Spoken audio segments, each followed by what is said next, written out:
ತಗೊಂಡಿದ್ದೀವಿ, ಚೆನ್ನಾಗಿದೆ ಅಂತ ಹೇಳಿದ್ದಾರೆ. ಅದಕ್ಕೆ ನಾವೇ ಡ್ರಿಲ್ಲಿಂಗ್ ಮಾಡೋಕ್ಕೆ. ನಮಸ್ಕಾರ. ನಮಗೆ ಡ್ರಿಲ್ಲಿಂಗ್ ಕೊಟ್ಟಿದ್ದಾರೆ, ಅದಕ್ಕೆ ಪೂರ್ತಿ ವಿಡಿಯೋ ಕೊಡೋಕ್ಕಾಗುತ್ತೆ. ಬೇರೆಯವ್ರ ಹತ್ರ ನೀವು ಆರ್ಡರ್ ಮಾಡಿದ್ರು ಸರಿ, ಇಂಥ ವಿಡಿಯೋ ನನಗೆ ಕಳಿಸಿದ್ರೆ ತುಂಬ ಯೂಸ್ಫುಲ್ ಆಗುತ್ತೆ. ಯಾವ ಕೆಲಸ ಇದ್ರೂ ಸರಿ, ಬೆಳಗ್ಗೆ 6 ಗಂಟೆಗೆ ಮುಂಚೆ ಶುರು ಮಾಡಿದ್ರೆ ತುಂಬ ಒಳ್ಳೆಯದು. ಎಲ್ಲ ಸಕ್ಸಸ್ಫುಲ್ ಚೆನ್ನಾಗಿ ಬರುತ್ತೆ. ಫಸ್ಟು ಇದು ಪೂಜೆ ಮಾಡಿ ಸೇತು ಪೈಪ್ ಬಿಟ್ಟಿದ್ದಾರೆ.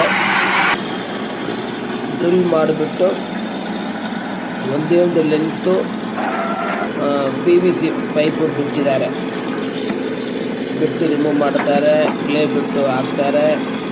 ಈಗ ನಾನು ಹೇಳೋರು ಒಂದೊಂದೂ ಸರಿ ವಿಷಯ